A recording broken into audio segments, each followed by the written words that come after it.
สวัสดีค่ะ สวัสดีครับ Not only peace is needed by a living being, the dying also needs it even more. Different people have different views and beliefs about what happens after death, but for Theravada Buddhists, how one dies will determine his future destiny. We may generally say that how one dies depends largely on how one has lived. Nevertheless, there is no certainty that an ordinary person who has tried to live a pious and moral life will be reborn in a favorable realm of existence, or that of a murderer will take rebirth in one of the woeful states.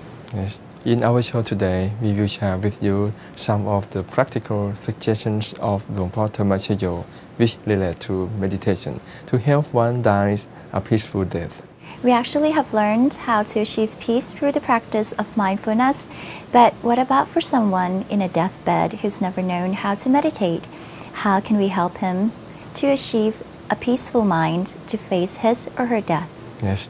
Before we further discuss the issue, we would like to draw your attention to meditation practice to affirm our commitment to peace.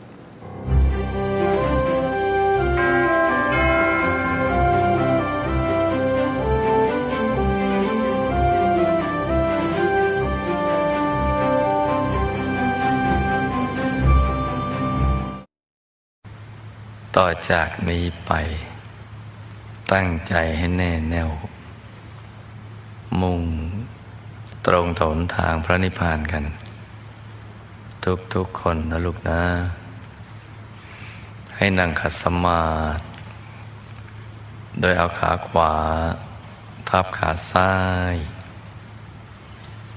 มือขวาทับมือซ้ายให้นิ้วชี้ของมือข้างขวาจรดนิ้วหัวแม่มือข้างซ้ายวางไว้บนหน้าตักพอสบายหลับตาของเราเบาๆคลอดลูกพอสบายคล้ายๆกับตอนที่เราใกล้จะหลับอย่าไปบีบเปลือกตาอย่ากดลูกในตานะจ๊ะแล้วก็ทำใจของเราให้เบิกบานให้แจ่มชื่นให้สะอาดบริสุทธิ์ผ่องใส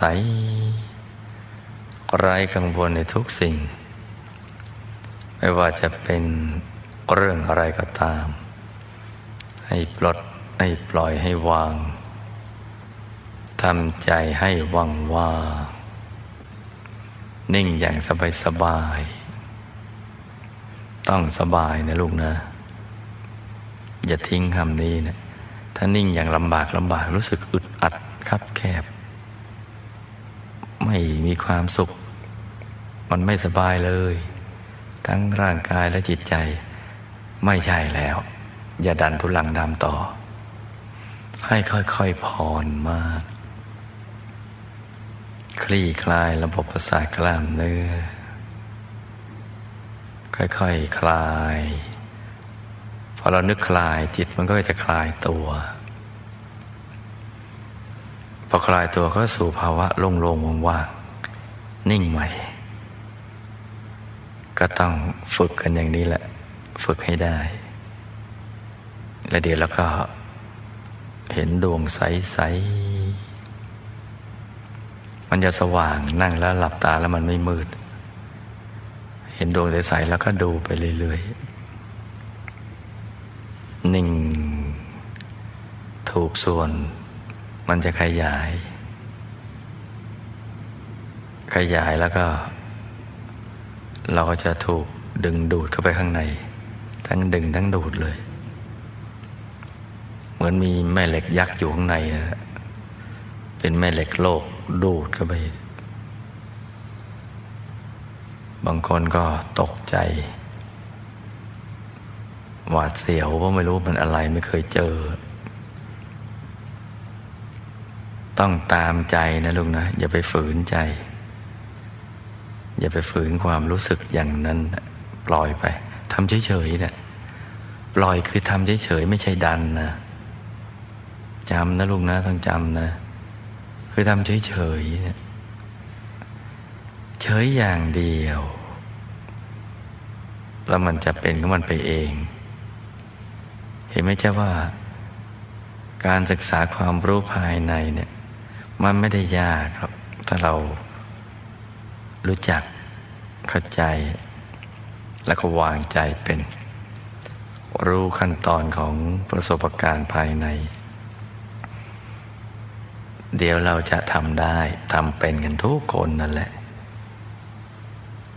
แต่ก่อนอื่นลูกจะต้องมีความเชื่อมั่นในตัวเองว่าคนอย่างเราเนี่ยทำได้ขอให้รู้วิธีการนั้นแหละที่ถูกต้องเดี๋ยวเราจะทำให้มันถูกต้องและเราก็ทำได้ต้องมีความเชื่อมั่นตรงนี้ก่อนนะลูกนะอย่าไปมัวสงสัยลังเลว่าเราจะทำได้ไหมนะคนอย่างเรา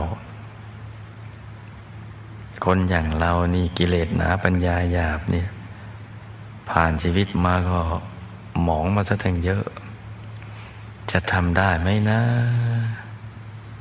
เลิกคิดนะลูกนะความคิดชนิดนี้อย่าให้มีในลูกพระราชอย่าให้มีในนักเรียนอนุบาลฝันในฝันวิทยาถ้าเราไม่มั่นใจในตัวเราแล้วเนี่ยเราจะไปทำอะไรได้หลับตาอ้าปากตักอาหารเรามั่นใจยังตักเข้าปากได้เลยนะหลับตาเนี่ยเอานี้จิ้มรูจมูกเรายังจิ้มได้ยังถูกต้องนะเพราะฉะนั้นเราก็ต้องมั่นใจว่าเราต้องทำได้เพราะเรารู้วิธีการแล้วเนี่ยซึ่งก็บอกไปหมดแล้วไม่ได้มีอะไรปิดบังเลยเนี่ยเราก็ต้องฝึกฝนฝึกไปเรื่อยๆต้องรักอย่างหลงไหลนะฝึกไปนั่งฝึกยืนฝึกเดินฝึกนอนฝึกมีเวลาว่างเป็นฝึกไปเพราะนี่คือวิชาของชีวิตนะลูกนะวิชาที่สำคัญที่สุดของชีวิตเราจะเรียนจบด็อกเตอร์กี่คะแนนก็แล้วแต่มันก็เป็นไปเพื่อให้ได้ปัจจัยสี่มาหรือให้ได้รับความยกย่องนับถือเชื่อถือเป็นเครดิตในทางสังคมเท่านั้นแหละแต่เวลาใกล้จะละโลกนะมันเอามาช่วยชีวิตไม่ได้นะที่จะไปสู่ปรโลกนะลูกนะ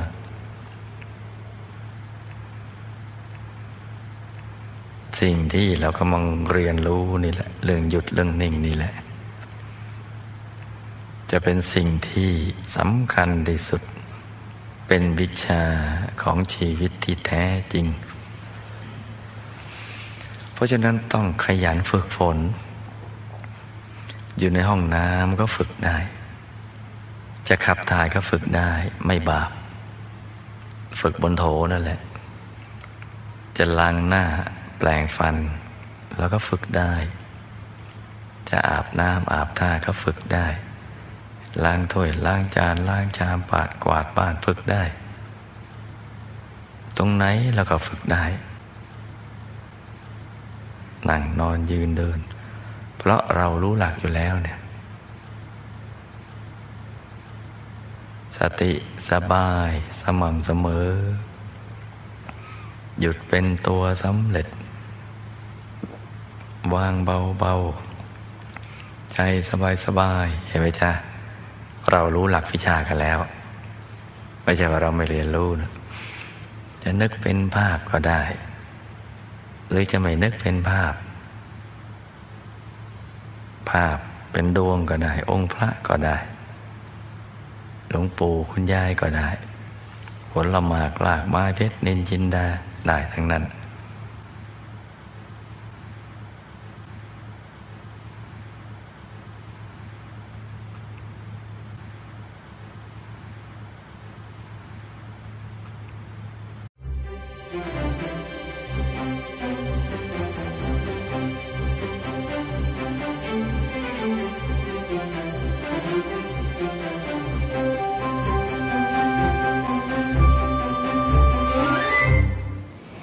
Pa said the best way to help someone who is dying is to encourage him to have a positive, peaceful mind. That means being free of disturbing emotions such as fear, anger, attachment, or depression. To be able to help someone else achieve such a state of mind, we need to work first on our own state of mind, such as work on reducing our own fear by understanding that death is a part of life and on how to cultivate a moment of peace and joyous. The silent principles of our tradition are reminding the dying person of the meritorious deeds he has performed earlier in life, or providing the dying person with the opportunity to perform a good deed. For example, listening to the Pali chanting if one understands or appreciates it, listening to Dhamma talks, making flowers or Thana offering on one's behalf. Or else, encouraging one to mentally recite the three refuge continuously as a mantra, for example, Samma Arahang, or to encourage undistractedly in any meditation practice one is most familiar with. These are only a few examples. Perhaps you can think of more creative alternatives. Also, I'd like to add that while he is encouraged to reflect on the good deeds he has done, we should reassure that these wholesome deeds of his will lead him to a good rebirth and support him in the next life. After the interview of meditation experience of participants of the Middle Way retreat, we will come back for more on how to help one obtain a good death in order to gain a good rebirth.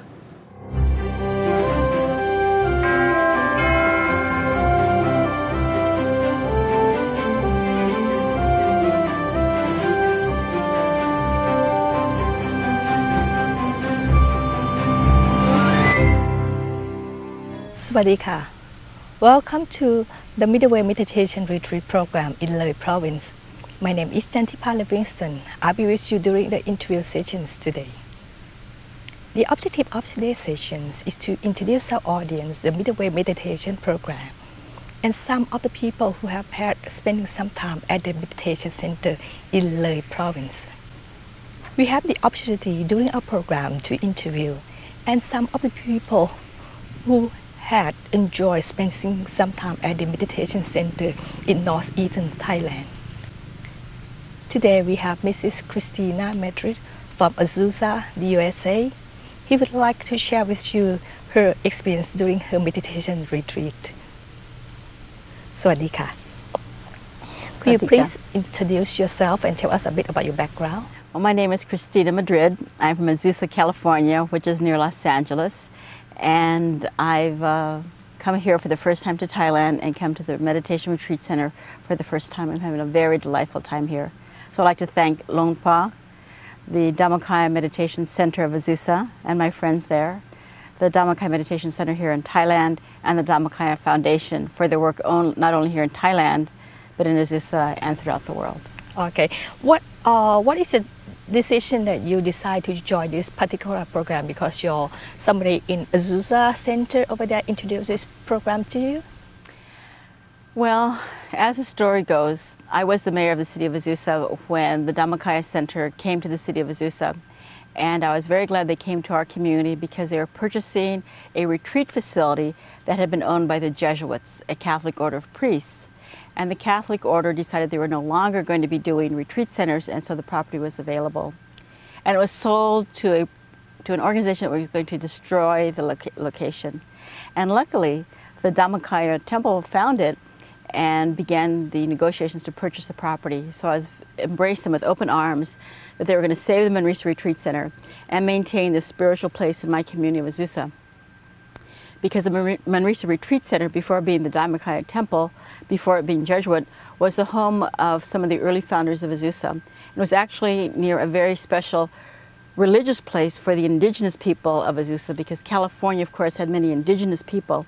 And so it was a very, very special site in the world. And so I was very glad that the Dhammakaya came to take care of that place and to continue their spiritual practice at that location. And what you said is that Dhammakaya centers over there help to keep this place on that local, the way that local wants. Is that right? They maintained its spiritual path, the spiritual life, and they maintained the property intact. Okay. So that made it very special. So for me, that this historic place was being preserved was very important, and that this spiritual Buddhist center was coming to my town was also very important, because we had a lot of Christian locations. We had some very small Muslim locations, but no Buddhists in our community. So I was very glad that we had a Buddhist temple coming into Azusa. Okay. And what is how had you feel that the Buddhists are going to Azusa in that time? How the people accepting the Buddhists, because I think it's new for the Buddhism to go in that area, Yes, right? And how they accepted it. It's very new. Well, I think they were considered a curiosity, because you don't usually see men wearing robes, you know, about the city. And it was, I think it's something of a curiosity. They do offer classes. There are people from my city that would join them, but it was very delightful to see the monks and the nuns coming to events in the city, and they would take pictures with Santa Claus, and that was so delightful to see the monks and the nuns and Santa Claus. So they really added a depth to our community that wasn't there. So I really appreciate that. It's like you are one of the co-founder for the Dhammakaya Center in Azusa. I wouldn't say I was a co-founder. I was just there to receive them with open arms. Okay. And have you practiced meditation before you came over here? At the Yes, I had. here? Actually, I had practiced meditation I began in the 80s.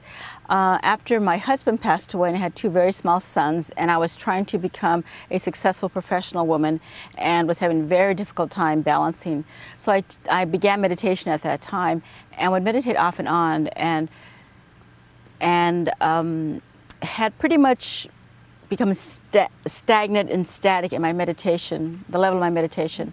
So joining the Dhammakaya and Azusa for the meditation classes really enhanced my meditation. It really took it to a different level. It was beyond just relaxation, but into a whole different sort of level of consciousness. Okay, but you said you practiced meditation before you came over, which is a long time before you came. Is that the time that you start helping the Dhammakaya Center in Azusa? That the time you start practice meditation? No, I was practicing meditation probably about 10 years before that. Okay. Just for myself, just trying to balance, because my children were young, I was working full time, and trying to stop being an insane woman, trying to have a little bit more peace and being a little more loving mother instead of a rageaholic and stressed out person, which happens in California. Oh, okay. And how did you feel after you started meditation?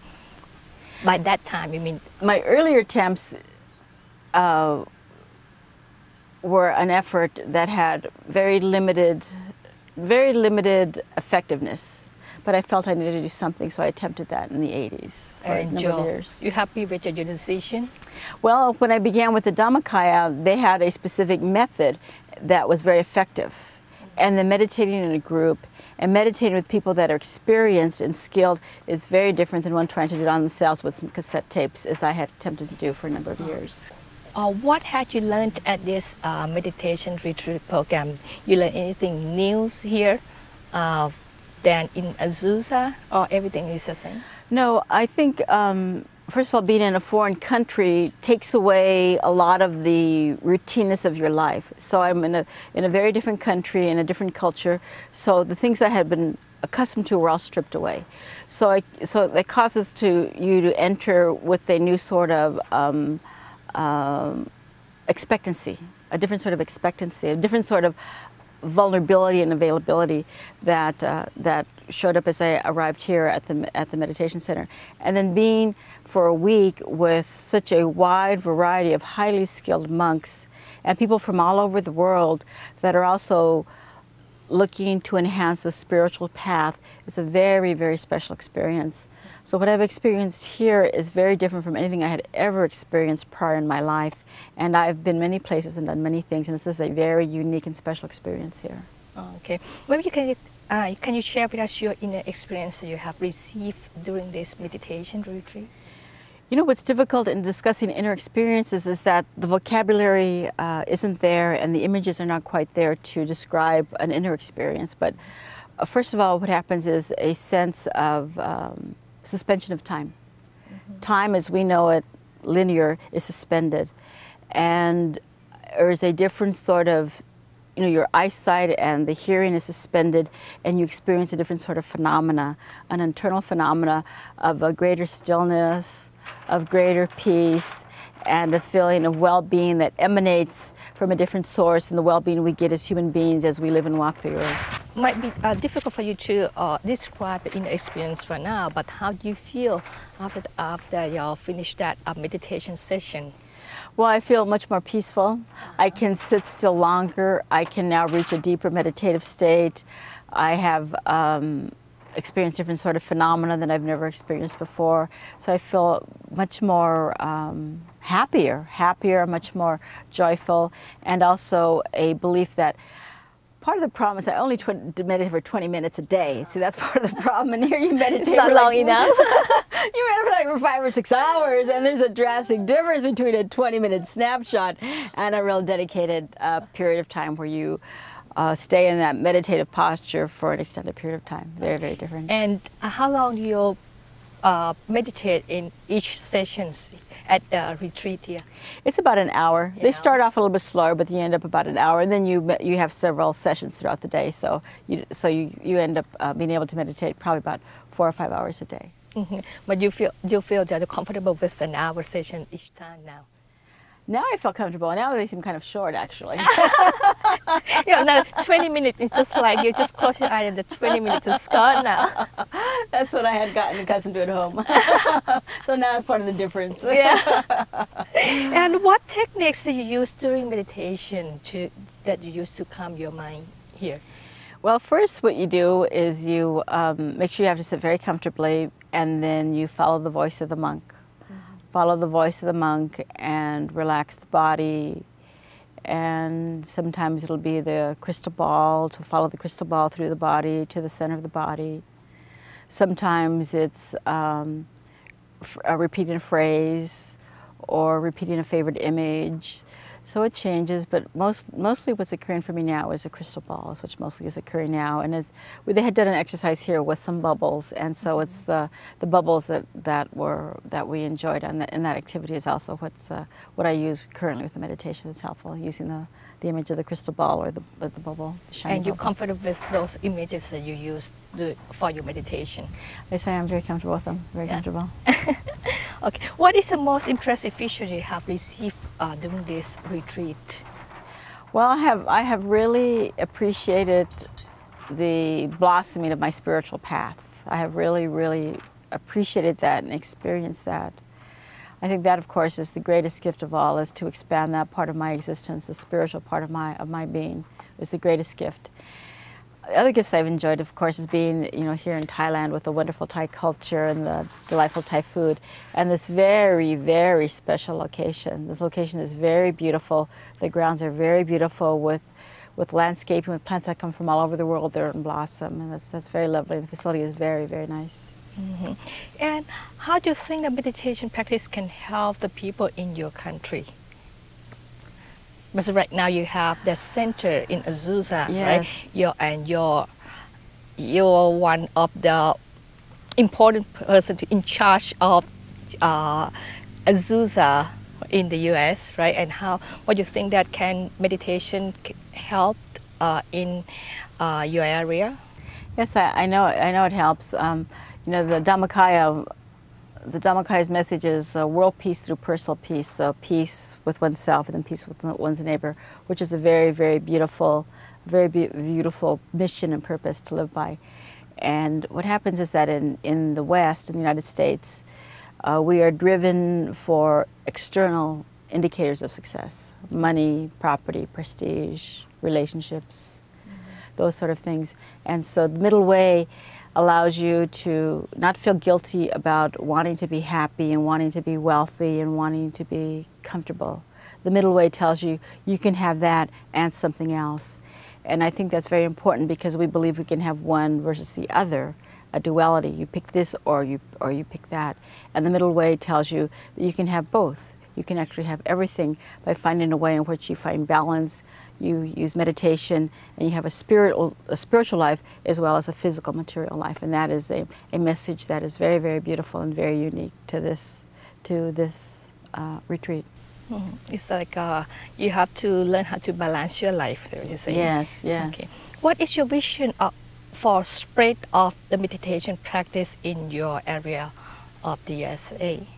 Well, I'm here with a couple of friends, and so we've been talking about that, about how we can continue the work of the Dhammakaya through the foundation, because there's the Dhammakaya and the Buddhism aspect, and then there is the meditation aspect, which for some people are the same things, but for other people they're different.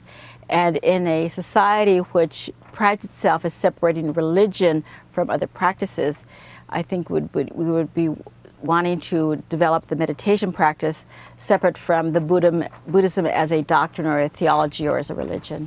Mm-hmm. But to listen to you, because I have a question, so many people have mentioned that meditation is an international practice, not restricted to one religion. And what you think about this? I believe that's true. That's true. That's true. You know, I was baptized a Roman Catholic and lived as a Roman Catholic, and I still believe in the saints, and prayer and meditation is a part of the Catholic and the Christian theology. And I've been to Muslim events, and they also believe in prayer and in meditation and the love of Allah. So there's different, I believe that all religions are based on a spiritual path, and that prayer and meditation, reflection, asking for the intercession of God is universal for probably not only mankind, but probably also all the forms of life. But we're only familiar with mankind's thinking, but probably all forms of life have a method of adoration and worship and an asking for the grace of God. So I think it is universal. Okay, and because I know you're a very busy woman, and a lot of things that you do back home in Azusa, but if you have a chance, would you like to come back here?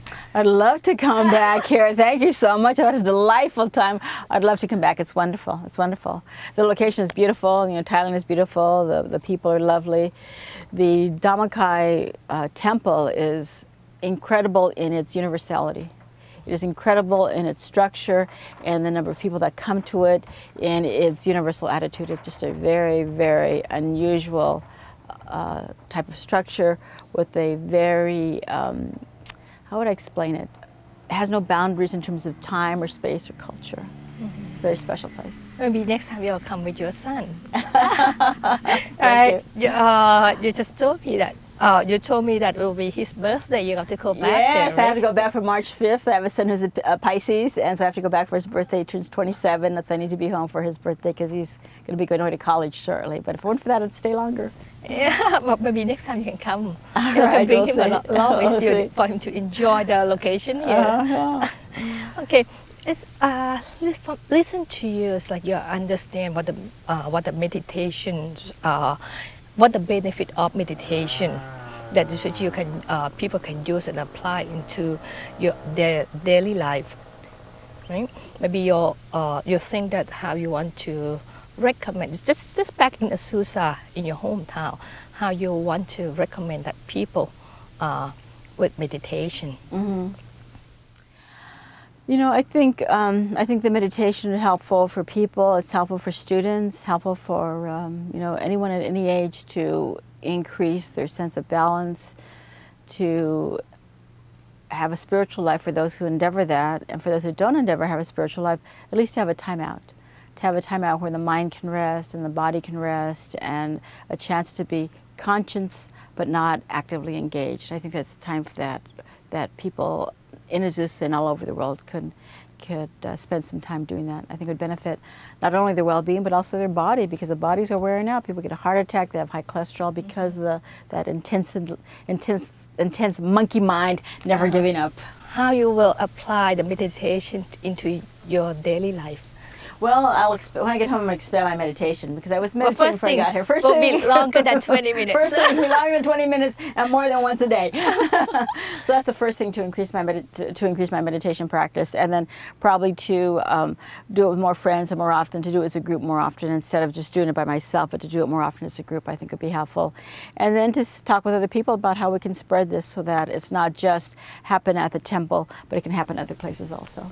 Yeah, it happen at like everybody household. It can happen everywhere. Okay, but right now you're sitting in front of the DMC channel for people around the world is watching you, listen to you.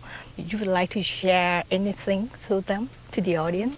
First, I want to say thank you to the Azusa DMC. I want to say thank you to Ankana and to Nina, to Suti, to Victor, to all my friends there, all of the monks that have come through, and the monks that are no longer there that have come through Azusa. I want to thank you all for coming through Azusa, for touching my life and the life of my family, and for making the world a better place. I want to tell you thank you very much for that. I appreciate it very, very much.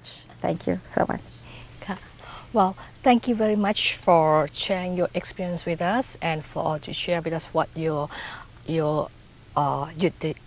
did and what you are trying to do in the future. Thank you very much for sharing the experience with us. Hope to see you at some of the retreat. Thank you. Thank you. In another few months. Thank you. Thank you all. Thank you.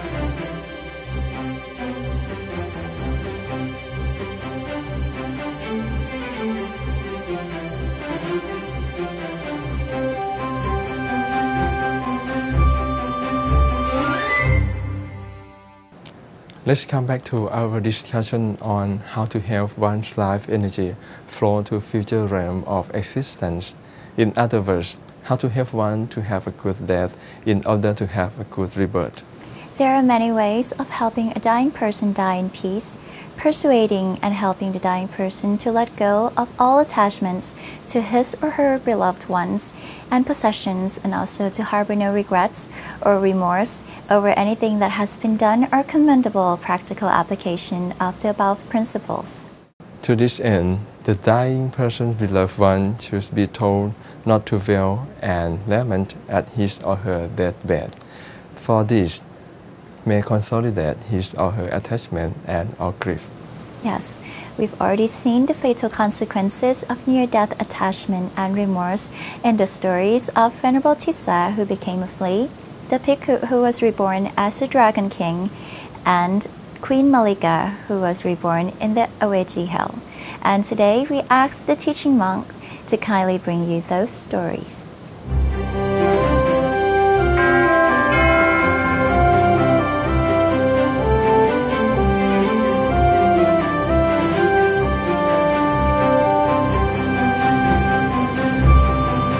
The Buddha told the story to the monks in the time of ancient India. This story is also known as the story of the Iraka leaf. There was a long time ago, there was one monk who practiced himself in meditation. And as he was sitting in a boat one day, this monk was sitting in his boat. He grabbed onto a certain branch of a tree, and he grabbed onto a leaf, and the leaf broke off. The leaf broke off. But in those days, it was common for monks that there was a precept for monks that they shouldn't hurt plants. They shouldn't damage any plants, which is still today for monks. It's actually officially, according to the monastic discipline, it's not allowed for monks to damage any plants. But in ancient India, this was a very serious precept because many people believed that the plants had spirits in them. In the present day, this is a belief that is not so strong anymore. So when he had broken off one of the leaves, he felt he had made a mistake. And he felt that by a tradition, normally a monk should confess his mistakes, that he had made the infringements against the monastic discipline that he had made, that he broke the monastic discipline. But because he lived, most of the time he lived alone, as a sort of hermit. Most of the time, therefore, he didn't meet any other people, and he couldn't confess it to anyone according to the monastic tradition. Because monks usually confess to each other. So then he thought to himself all the time, oh, I broke off this leaf. Oh, I really did something bad. Sometimes he wouldn't think of it, but just just a moment before he was to pass away, before he died, he thought of it. Actually, he had been meditating all his life, but he just was worried and concerned still about this leaf that he broke off, that he broke. And then when he thought about that, the image of the thing that he had done wrong appeared to his mind just before he died. And he then was born as a naga, was reborn as a naga. This story may, for some of the viewers that have not watched many programs yet, you might feel it's a bit far-fetched.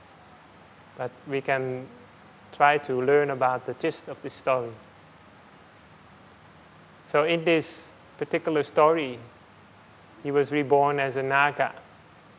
And when he was reborn as a naga is comparable with dragon in Western legends. It's a very large kind of snake-like being. And for monks, it was considered something very low to be reborn as a naga. Also, a naga will live for a long time, for a very long time. And during that time, it's difficult to do good because a naga usually, his entire lifestyle, his entire way of living, it doesn't have many opportunities to do good, to be generous, or to meditate. How do you meditate when you have the shape of a dragon? So it was all rather more difficult. So he regretted his actions. He had regret. Maybe he had a little bit too much regret in his life.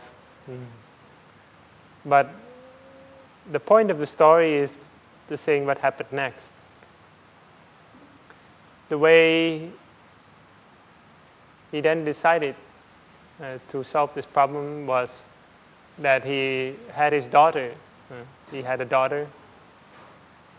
He had his daughter take on the shape of a human and to dance above the water surface because he was living under the water. And as she was dancing, she would be singing this song, which was like a riddle. And this song said, "What manner of ruler is a king?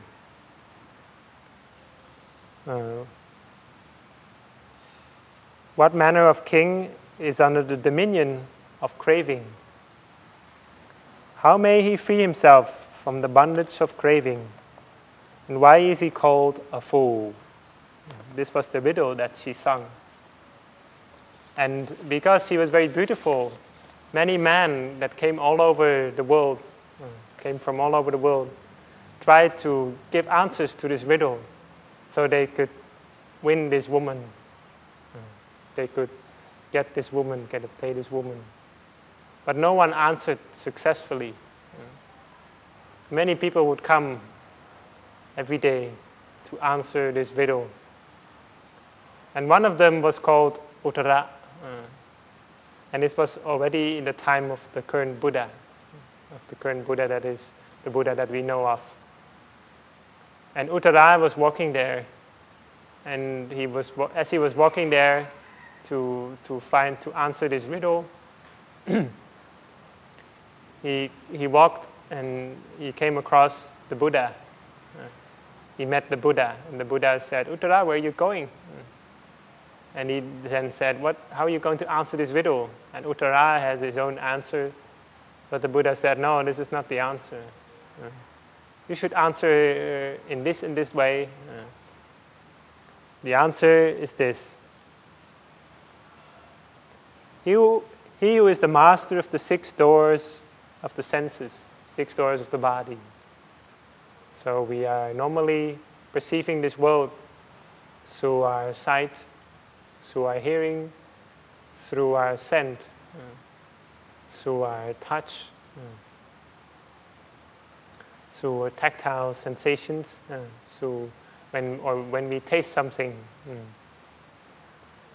And what is the 6th sense then? The 6th sense in this in this context means that we also experience the world through our thoughts. Once we have contemplated things, we also have thoughts. All of these things stir up the mind. They make the mind go away from the center of the body, make the mind less still. So he then said, the answer to this is, who is the real king? What manner of a ruler is a king? He who is the master of the 6 doors of the body. In other words, the master of the senses. Is not taken away by the senses, but can maintain his mind at the center of the body. That is what he really called a king. He who takes delight in them, he takes delight in the senses, is not the king. But the one who is free from craving is the king. Who takes not delight in them is free from craving. Who does take delight in them is called a fool. So he very clearly said that the person who managed to train the mind to stay within, rather to be wandering outside all the time, to be present-minded rather than to be absent-minded, to live with awareness and mindfulness rather than to be absent-minded. That is what he called the king. So then Uttara answered this verse he was going to answer this riddle. But the moment that he just tried to memorize these words, they suddenly came to his heart. He suddenly realized these words, how the importance of these words. And he started to train it, to try it himself. We should bring the mind within, should not be led by the senses. And at that moment he attained the first stage of enlightenment, which we call stream entry. And then he went to see the daughter of the Naga king.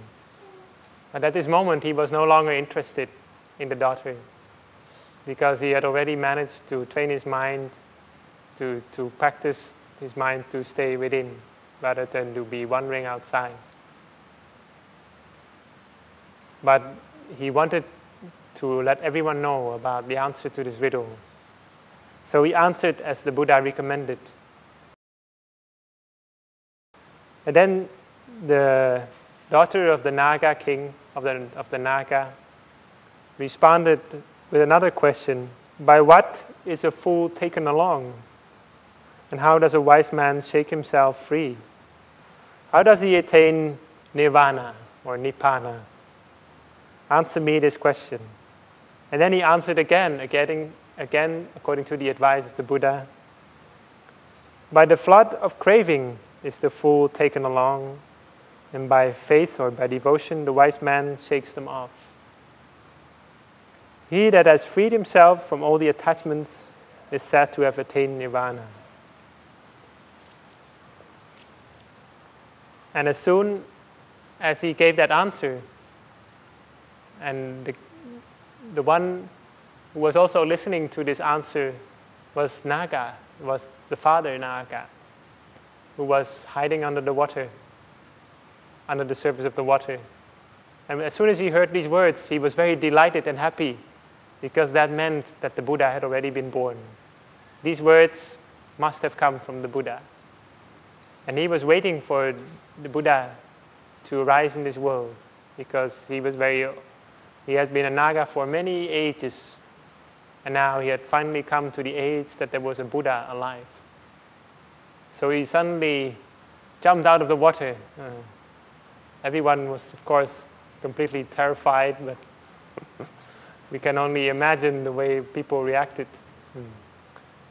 And many people were swept aside by the water that was going in all directions. And this Naga came to see the Buddha, And he said to the Buddha, you know,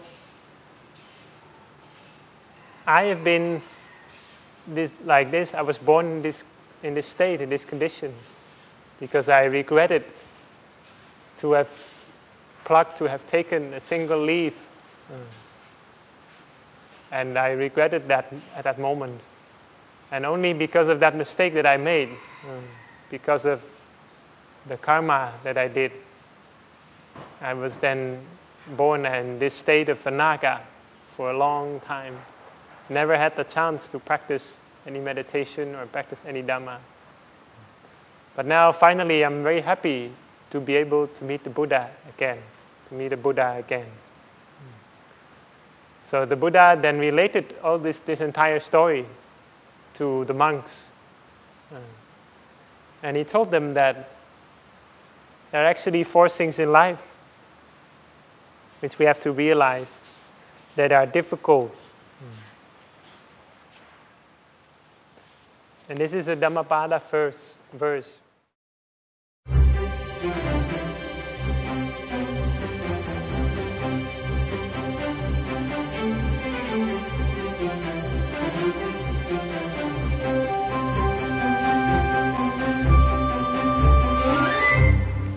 I believe these stories challenge many beliefs, and I just want to share them because the knowledge helps our dying relatives or friends die a good death and obtain a good rebirth.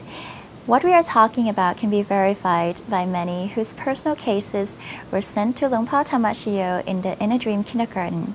However, if one does not find the Shatika story we have related instructive, at least we hope you find it entertaining. There are things to be done when a family member is critically ill. You too, I believe, will want to help himself overcome his own fear and attachment. But if we ourselves have disturbing emotions regarding death, it will be very difficult to help another person overcome this.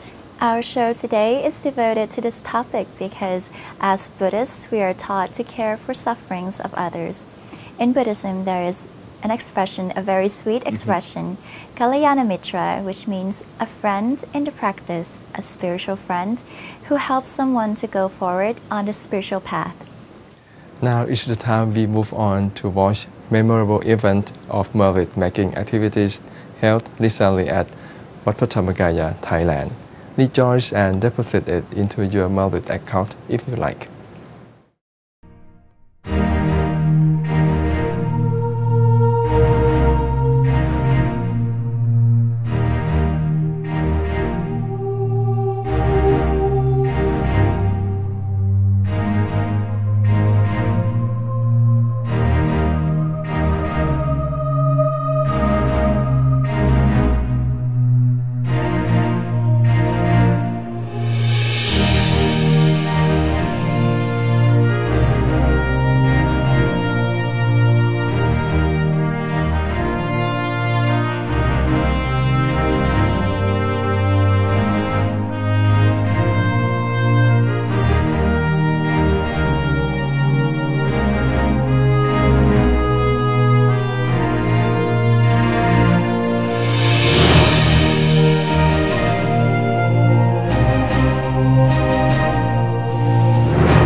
วันอาทิตย์ที่ 10 ตุลาคม พุทธศักราช 2553 วันคล้ายวันเกิดครบรอบ 126 ปี ของพระเดชพระคุณพระมงคลเทพมุนี สดจันทสโร พระผู้ปราบมาร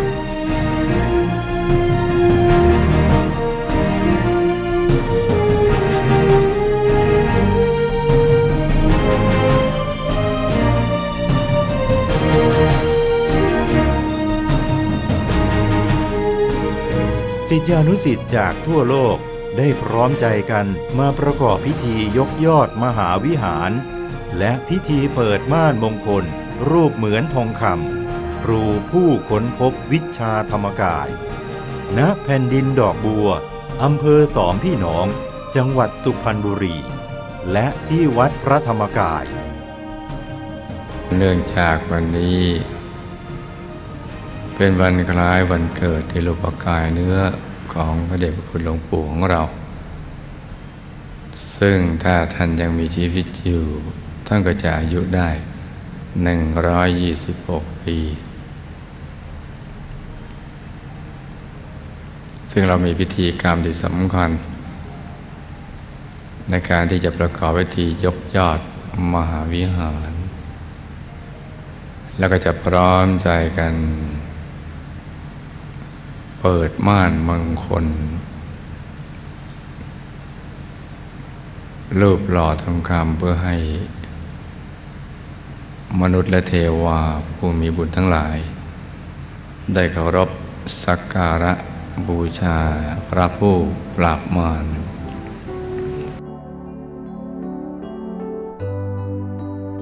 มหาวิหารแห่งนี้สร้างขึ้นด้วยความปรารถนาของศิษยานุศิษย์ที่ต้องการสร้างศาสนสถานบนแผ่นดินดอกบัวอันเป็นแผ่นดินเกิดของหลวงปู่เพื่อประกาศคุณอันไม่มีประมาณให้เป็นที่ประจักษ์แก่ผองชนทั้งหลายมาในปีนี้ความมุ่งมั่นปรารถนานั้นได้สำฤทธิ์ผลดังตั้งไว้มหาวิหารพระมงคลเทพมุนีได้สร้างแล้วเสร็จกระทั่งสามารถให้ลูกหลานทุกรุ่นได้มารวมใจร่วมประกอบพิธีในวันคล้ายวันเกิดครบรอบ126 ปีของท่านซึ่งนับเป็นจุดเริ่มต้นสำคัญของเส้นทางมหาปูชนียาจารย์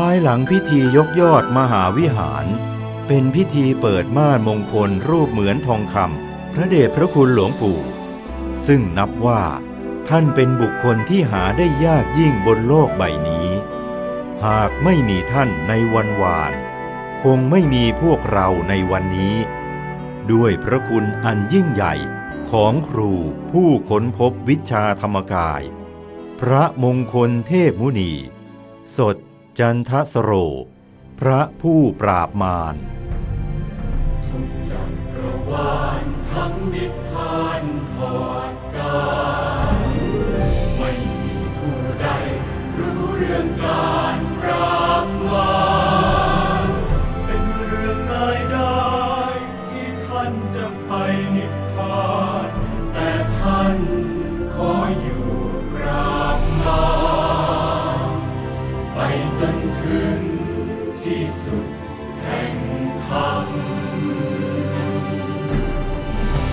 สอนให้เราเข้าถึงธรรมกายพระคุณมากมายของหลวงพ่อวัดปากน้ำตลอดชีวิตทั้งคืนวันท่านตรากตรำรำศึกพิชิตมารอบรมรำสอนแก้ทุกโรคภัยนับเป็นช่วงระยะเวลาประวัติศาสตร์ของลูกหลานหลวงปู่ทุกคนที่ได้รวมพลังพลิกฟื้นแผ่นดินเกิดของหลวงปู่สู่การเป็นศาสนสถานสำคัญอันเป็นจุดเริ่มต้น ของเส้นทางมหาปูชนียาจารย์ซึ่งลูกหลานทุกคนต่างมั่นใจว่าเส้นทางสายนี้เป็นเส้นทางสายบริสุทธิ์ที่จะนำเราทุกคนก้าวพ้นวัฏฏะสงสารอันยาวไกลไปสู่ที่สุดแห่งธรรมร่วมกัน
There is a song composed by Luangpo Dhammakaya.